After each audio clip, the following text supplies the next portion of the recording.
Hey guys, what's up? It's Rob. It is Monday, but I am recording this again as I want to edit in some video that I got recently.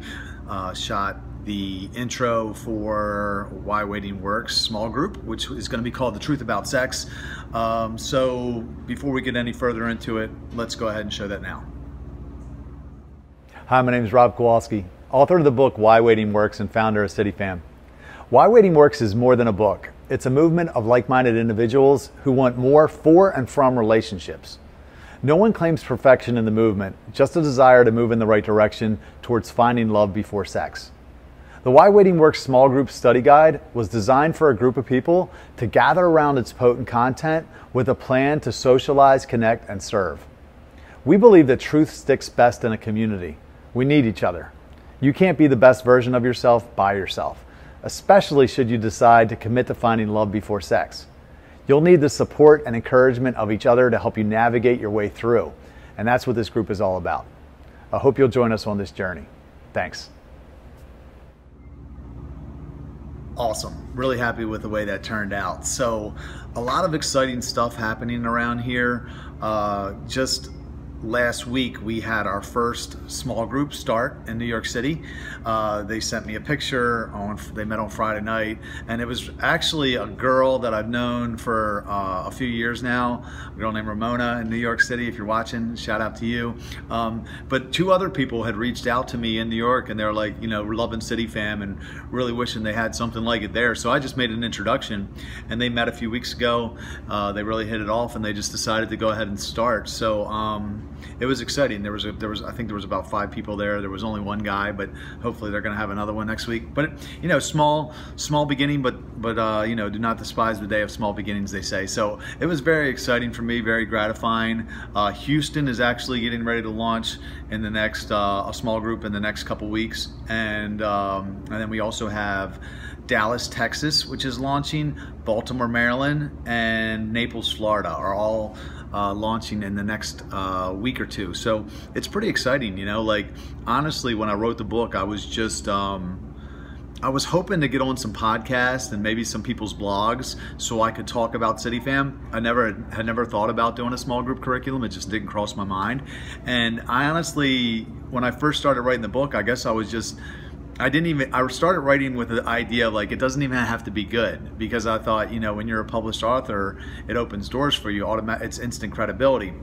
But after I started writing it, I was like, you know, I really had to give it my all, because it really hit me. It's like, this cost you a lot. This was a very, it was a very high expense you paid to learn this lesson. So you need to give everything you can to this book and write it as good as possible. Now, I did have a lot of help with it. I had Tangi Allen came along and helped me, and Stacy Craner came along and helped me a lot. And you know, God provided, and it came out way better than I ever expected. And it's really, you know, impacting people. I've gotten a lot of feedback. I always knew I could explain the concept, you know, why it makes sense to wait, and how it's a selfish decision to do it when I talk, but I wasn't, you know, I wasn't confident in myself that I could do it with words. So the fact that the book came out as good as it did is just, it's a miracle, you know, in my humble opinion. But it's exciting that we, you know, now have this small group curriculum. And you know, something I shared recently in a post was that people don't have to agree with my stance in order to get into this group. It's, you know, they don't have to believe that waiting to have sex until marriage is correct. You know, my goal is, I believe it's correct, obviously. I talk a lot about it, but my goal is to get men and women into healthy community, talking about matters of substance, talking about things that actually make a difference or matter. And, you know, if and when they do this and they get into these healthy platonic relationships with members of the opposite sex, I believe that they'll find what I found, which is, hey, you know, life is better in community. Life is better when you have good friends, good things to do and people to do them with. And sex without commitment is anti-community. It breaks relationships. It just does. And so that's just what I believe. So anyway, we're putting the content out there. We're giving it to people free of charge. They have to purchase the book, obviously, but it's $4.99 on Amazon. I'm actually taking all the money from the book and it's going back into CityFam. So it's not going to me. I don't want anyone to question my motives for why we're doing this. I just want to help people. Now, if people buy the book from me for their own personal use, of course it goes to me. But if they buy the book for the use of a small group in order to hopefully one day start a CityFam, then that money goes into CityFam. So I also wanted to, without any more waiting or without further ado, I wanted to tell you about the other locations where we've had inquiries. So first off, the locations that I mentioned before that we're definitely starting groups are Baltimore, Newark, Delaware. I actually forgot that one. Naples, Florida, Houston, Texas, Dallas, Texas, and New York City. If you live in any of those areas, let me know. Send me an email to rob@CityFam. I will make sure that you get introduced to the right person that lives in those areas so that you can go ahead and link up with them if you'd like to be part of this group. During the 8 weeks, 6 of the weeks you'll meet weekly, you'll talk about the book. 2 of the 8 weeks, you'll actually do a social event on 1 week and you'll do a service event on 1 week together. So you'll actually get, it's basically how we started CityFam here. We were, a small group of friends getting together regularly, and we were doing a lot of socializing and serving together, and that's kind of how we started. So you'll have that same component. Once people make it through the 8 weeks, if they want to go ahead and start a CityFam, then we'll work with them. So that's basically what we're doing. Now here's the rest of the locations, if you're watching.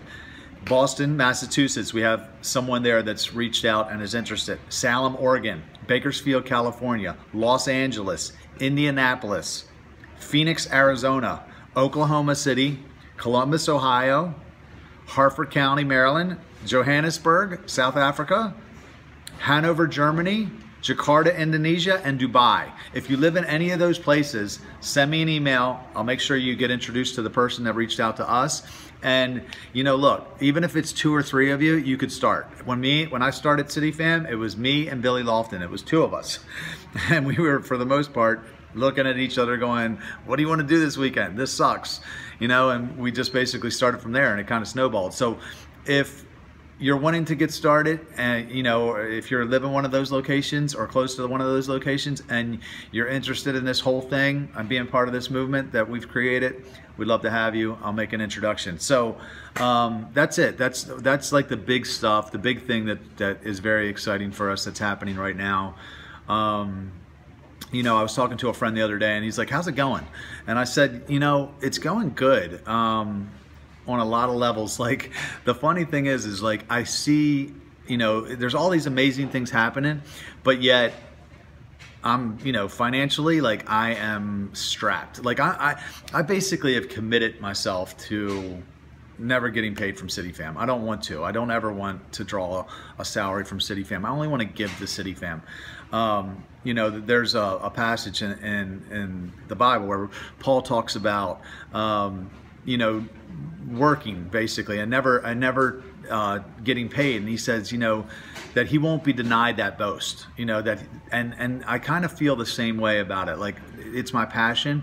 I never want anyone to question my intentions or my motives. I'll find other ways to make money, and I have, whether it's a couple clients that I do social media for, if it's book sales, if it's YouTube. I think they owe me like $50 right now. I'm gonna figure it out. I'm not, CityFam isn't gonna be my source of income. Now, one day when home opens, I'll probably pay myself through that, but it won't be through CityFam. CityFam is my passion project, and I only want to give to it. I want to give time to it. I want to give money to it. I want to give everything I can to it, because there are people in the organization that are giving to it. They're volunteering their time and their energy, and I want to do the same thing. I want to give my time and energy. Not to say we won't have paid staff one day, because I'm sure that we will. We actually have one right now, but we will.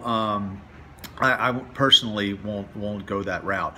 I was thinking about another passage today where I think it was Jesus, but he said, the kingdom of heaven is like a field with treasure in it. He says when a person found that field, he said he sold everything he had in order to buy it. And that's really where I'm at right now. Like, I found my purpose, you know, and I've found my calling, and I've sold everything that I have to go after that field. Like, I changed everything to pursue this. You know, some people, I feel like when they make positive changes in their life or follow God, they don't have to make significant changes. Like, I had to make significant changes. I had to drop all my friends. I had to leave my career, break up with, you know, the girl I was dating that I was, you know, getting physical with, and I changed everything in order to follow this, and I don't regret it one bit. Now, is it a struggle? Absolutely. You know, like finding ways to go ahead and make it, you know, to the next day has been super challenging. You know, like I was putting change in my gas tank, you know, last week. You know, but I don't say that for anyone to feel sorry for me. I'm actually really grateful. I wake up excited about every day. You know, humbled that God allows me to be part of such an awesome thing like CityFam and this book. And you know, and I know one day it won't always be like this. And I'm willing to give everything I have in the meantime, and you know, that's it. I'll share a story with you guys. Last week I put, it was, I don't know what day it was it Tuesday? Whatever day it was Monday or Tuesday. I put $6.50 in my gas tank in quarters and dimes, and I went and worked out with a friend, and it was in the morning, and you know, I got there, we worked out, we went to Starbucks after here, and he bought me a coffee, and he said, he's like, he just pulled out a $50 bill as well. He didn't know what kind of, you know, financial struggles I was going through at the time, but he said, here, he said, I want you to post something on he wanted me to run an ad on Facebook for him, and he's like, here's $50. And I tried to say no, but he demanded that I take it. So I was like, all right. So I took it, and I was like, cool. And I thought, you know, I'm gonna go ahead and I'll share a backstory. I didn't tithe on my last paycheck. I just didn't do it first like I should have. And I ran out of money before I realized I didn't have any, and I was in debt to God. And literally for the last month, it's been super challenging. I did do it the previous month, and money came in from all these unexpected sources, and I told a couple people about it. I was like, that was wild, because there's like 2 or 3 jobs, little things that I got that I didn't expect, and I was like, you know, that's not a coincidence. But this month I didn't do it, and it was a super challenging month for me. And so he gave me $50, and I thought, well, I'm gonna tithe on this, and I was gonna take $10 off of it. I was gonna give 20% instead of 10. And I thought, you know what? I need more than $40 right now. I actually need probably like $1,000 or $2 to get out of the hole that I'm in. So I thought to myself, I'm gonna give the whole $50. Now I've never done, you know, I've been pretty faithful with tithing throughout the years, but I've never done that, you know. And I thought about the story about the widow that gave the 2 mites, and Jesus pointed at her and said she gave more than all the rest. And it wasn't because of the amount of money, obviously. It was because of her trust. And that's what God really wants in all this, is it's not your money. He wants you to trust him. So for me to give 100% of the money that I had, which was $50, was a huge act of trust, because I was like, I could use that for gas, I could use that to get some groceries for the week or whatever, but I said, you know what, I'm gonna give it all. So I gave it all, and then the next day I literally went to my little change jar. I had $1.75 in pennies and nickels, and I put that in my gas tank. I was like, you know, didn't even know how I was gonna get home necessarily. I drove to work, and when I got into work, I got an email from a lady, and she bought 25 books off of me and sent me the money via PayPal. So it was like, and I gave them to her at a discount. I sold them to her at $10 each, but she bought 25 books, and I was like, wow, you know, there's $250. So coincidence? Maybe, you know, I don't think so. But I thought that was a cool story, and I wanted to share it. So, you know, God's faithful, and you know, he provides. So I did also share with you this. I sold 30 books about a week and a half ago, and then a friend messaged on social media today and said he bought another 15. So I'm probably have sold a little over 300 books at this point right now, and they continue to come in, you know, 2, 3 a day, something like that. But yeah, it's exciting. I'm really enjoying it. I sent out a bunch of emails to literary agents on Saturday. So literary agents are people that represent you, and I guess they help you sell more books. I really don't know a whole lot about them, but I think they work to get you a publishing deal. So obviously now I'm already published. I'm self-published, but they get you with like publishers, big publishers, to get distribution. So like right now my book isn't in Barnes & Noble. It is on barnesandnoble.com, but it isn't in Barnes & Noble and places like that. So publishers would get you in places like that, and they would probably, I'm assuming that they get you engagements where you can talk about, you know, your book or whatever. And I want those because it's an important message, especially now that I'm getting the feedback that I'm getting on how it's impacting people. So I would love to get a literary agent and get the message out there even more. So that's something that I've been working on. And what else?